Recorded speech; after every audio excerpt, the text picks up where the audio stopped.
اعوذ باللہ من الشیطان الرجیم بسم اللہ الرحمن الرحیم الجنت التی وعد المتقون، مثال اس جنت کی جس کا وعدہ کیا گیا ہے متقیوں سے، تجری من تحت الانہار، اس کے دامن میں ندیاں بہتی ہوں گی، اکلھا دائم وظلھا، اس کا میوہ بھی ہمیشہ قائم رہنے والا ہوگا، اس کا سایہ بھی ہمیشہ قائم رہنے والا ہوگا۔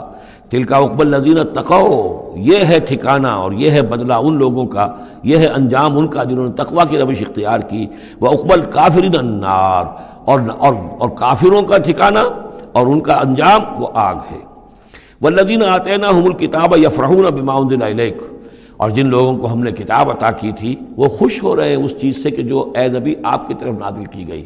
یعنی کچھ لوگ جو بھی اہل کتاب میں سے تھے مدینے کے اندر، انہیں خبریں مل رہی تھیں، تو ابھی چونکہ وہ تصادم کی نوبت نہیں آئی تھی، تو ان میں سے جو لوگ بھی نیک سرشت تھے وہ کچھ خوش ہو رہے تھے، کچھ ان کے دلوں کے اندر بھی اچھے جذبات پیدا ہو رہے تھے۔ وَمِنَ الْأَحْزَابِ مَن يُنكِرُ بَعْضَهُ، بعضی لوگ ایسے بھی ہیں کہ جو اس کے بعض کا انکار کرتے ہیں۔ قُلْ إِنَّمَا أُمِرْتُ أَنْ أَعْبُدَ اللَّهَ، کہہ دیجئے مجھے تو حکم ہوا اس کا کہ میں اللہ کی بندگی کروں، ولا اشرک بہ، اور اس کے ساتھ شرک نہ کروں، الہ ادعو، اسی کی طرف میں بلا رہا ہوں، و الہ مآب، اور اسی کی طرف میرا لوٹنا ہے، اسی کی طرف میرا ٹھکانہ ہے۔ وکذالک انزلناہ حکما عربیا، اسی طرح ہم نے اس کو اتار دیا ہے عربی قول فیصل بنا کر، حکم فیصلہ، یہ قول فیصل بن کر آیا ہے۔ انہ لقول فصل وما هو بالہزل، یہ آپ دیکھیں گے آخری پارے میں سورۃ الطارق میں، یہ اب حکماً عربیاً، عربی زبان کے اندر اللہ کی جانب سے قول فیصل بن کر نازل ہوا ہے۔ وَإِنِ اتَّبَعْتَ أَهْوَاءَهُمْ بَعْدَ مَا جَاءَكَ مِنَ الْعِلْمِ، اور اے نبی بالفرض آپ نے ان کی خواہشات کی پیروی کی اس کے بعد کہ آپ کے پاس صحیح علم آ چکا ہے۔ مَا لَكَ مِنَ اللَّهِ مِن وَلِيٍّ وَلَا وَاقٍ، تو نہیں ہوگا آپ کے لیے بھی اللہ سے کوئی بچانے والا اور نہ کوئی حمایتی۔ وَلَقَدْ أَرْسَلْنَا رُسُلًا مِّن قَبْلِكَ، اور ہم نے بھیجا رسولوں کو آپ سے پہلے۔ وَجَعَلْنَا لَهُمْ أَزْوَاجًا وَذُرِّيَّةً، اور ہم نے ان کی بیویاں بھی بنائیں اور ان کی اولاد بھی بنائی۔ آپ سے پہلے جو بھی رسول آئے ہیں ظاہر بات ہے کہ وہ اسی طریقے سے عام انسانوں کی طرح ان کی ولادت بھی ہوتی تھی، سوائے ایک حضرت مسیح علیہ السلام کے کہ ان کی ولادت جو ہے وہ بغیر باپ کے ہوئی ہے۔ باقی یہ کہ ان کے پھر اولاد بھی ہوتی تھی، وہ شادیاں بھی کرتے تھے۔ حضرت ابراہیم کی 3 بیویوں سے تو ہم واقف ہیں، ان کی اولادیں ہوئی ہیں۔ وَلَقَدْ أَرْسَلْنَا رُسُلًا مِّن قَبْلِكَ وَجَعَلْنَا لَهُمْ أَزْوَاجًا وَذُرِّيَّةً، ہم نے ان کے لیے بیویاں بھی بنائیں اور ان کی اولادیں بھی۔ وَمَا كَانَ لِرَسُولٍ أَن يَأْتِيَ بِآيَةٍ إِلَّا بِإِذْنِ اللَّهِ، اور کسی رسول کے لیے یہ ممکن نہیں تھا کہ وہ کوئی نشانی لے آتا، کوئی معجزہ دکھاتا، مگر اللہ کے اذن سے، اللہ کے حکم سے۔ لِكُلِّ أَجَلٍ کتاب، ہر ایک وعدہ جو ہے وہ لکھا ہوا ہے، ہر شے معین ہے، ہر ایک کی مہلت جو ہے وہ درج ہے۔ یمحو اللہ ما یشاء، اللہ جس چیز کو چاہتا ہے محو کر دیتا ہے، مٹا دیتا ہے۔ ویثبت، اور جس چیز کو چاہتا ہے باقی رکھتا ہے، اس کو جمع دیتا ہے۔ جس چیز کو چاہتا ہے محو کر دیتا ہے، جس چیز کو چاہتا ہے وہ اس کو قائم رکھتا ہے۔ وَعِندَهُ أُمُّ الْكِتَابِ، اور اس کے پاس ہے ام الکتاب، اصل کتاب۔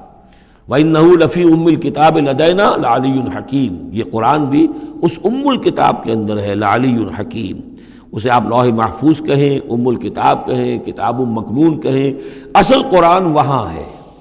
یہ قرآن ہمارے پاس جو ہے یہ اس کی مصدقہ نقول ہیں جو اللہ تعالیٰ نے ہمیں عنایت کر دی ہیں، ورنہ اصل قرآن ام الکتاب، لوح محفوظ۔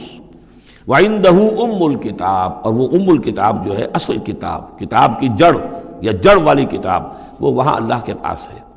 وَإِمَّا نُرِيَنَّكَ بَعْضَ الَّذِي نَعِدُهُمْ، اور اے نبی یہ بھی ہو سکتا ہے کہ ہم جو ان سے وعدے کر رہے ہیں عذاب کے، ہم چاہیں تو بعض چیزیں ان میں سے آپ کو دکھا بھی دیں گے، آپ کی زندگی ہی میں ظاہر ہو جائیں گی۔ أَوْ لَتَوَفَّيَنَّكَ، لیکن یہ بھی ہو سکتا ہے ہم آپ کو وفات دے دیں۔ فَإِنَّمَا عَلَيْكَ الْبَلَاغُ، اس لیے کہ آپ پر تو بلاغ کی ذمہ داری تھی، پہنچانے کی ذمہ داری تھی، وہ آپ نے کر دیا، آپ فارغ ہیں۔ اب حساب لینا ہمارے ذمہ ہے، عذاب دینا ہمارا کام ہے، یہ ہدایت دینا یہ ہمارے فیصلے کے اوپر منحصر ہے۔ تو فرمایا کہ آپ نے پہنچا دیا، فَإِنَّمَا عَلَيْكَ الْبَلَاغُ وَعَلَيْنَا الْحِسَابُ، ہمارے ذمہ حساب ہے۔ أَوَلَمْ يَرَوْا أَنَّا نَأْتِي الْأَرْضَ نَنْقُصُهَا مِنْ أَطْرَافِهَا، کیا یہ دیکھتے نہیں کہ ہم لا رہے ہیں، چلے آتے ہیں زمین کو گھٹاتے ہوئے، تنگ کرتے ہوئے کناروں سے۔ واللہ یحکم لا معقب لحکمہ، اور اللہ تعالیٰ ہی فیصلہ کرنے والا ہے اور کوئی نہیں ہے کہ پیچھے ڈالے اس کے حکم کو۔ یہ آیت جو ہے کئی دفعہ آئے گی قرآن مجید میں، یہی الفاظ نَاتِ الْأَرْضَ نَنْقُصُهَا مِنْ أَطْرَافِهَا۔ اس کو یوں سمجھیے کہ مکے میں تو یہ جو بھی بھٹی دہکی ہوئی تھی، جو چل رہی تھی، رد و قضا ہو رہی ہے، بیس و رضا ہو رہی ہے، اہل کفر ہیں، اہل ایمان ہیں، ایک طرف محمد رسول اللہ اور ان کے ساتھی ہیں، ایک طرف سرداران قریش ہیں، لیکن یہ کہ آس پاس جو ہے ام القریٰ ومن حولہا، آس پاس جو قبائل ہیں ان میں بھی رفتہ رفتہ یہ دعوت جو ہے نفوذ کر رہی ہے۔ اب بنی غفار ہیں، ابو ذر غفاری ان میں سے آئے، ایمان لے آئے، اب گویا کہ وہ بنی غفار کے اندر اب وہ دعوت پھیل رہی ہے۔ تو نتیجہ یہ کہ ان کو بتایا جا رہا ہے کہ اے قریش تم اپنی جو ہے خیر مناؤ، اس لیے کہ یہ دعوت جو ہے تمہارے ارد گرد پھیل رہی ہے، اور جب یہ دعوت تمہارے ارد گرد پھیلے گی تو گویا کہ تمہارے چاروں طرف سے یہ دعوت تمہارے گرد گھیرا تنگ کرتی ہوئی چلی آ رہی ہے۔ ایک وقت آئے گا کہ تمہارا ارد گرد کا پورا ماحول جو ہے وہ اس دعوت کو قبول کر لے گا، اور تم خود ایک محصور سے ہو کر رہ جاؤ گے، یہ جو اپنے ایک شہر کے اندر بیٹھے ہوئے۔ تو فرمایا اولم یرو، کیا یہ دیکھتے نہیں ہیں، انا ناتی الارض ننقصها من اطرافها، کہ ہم زمین کو لا رہے ہیں کم کرتے ہوئے اس کے چاروں طرف سے، کناروں سے، یعنی گھیراؤ ہو رہا ہے۔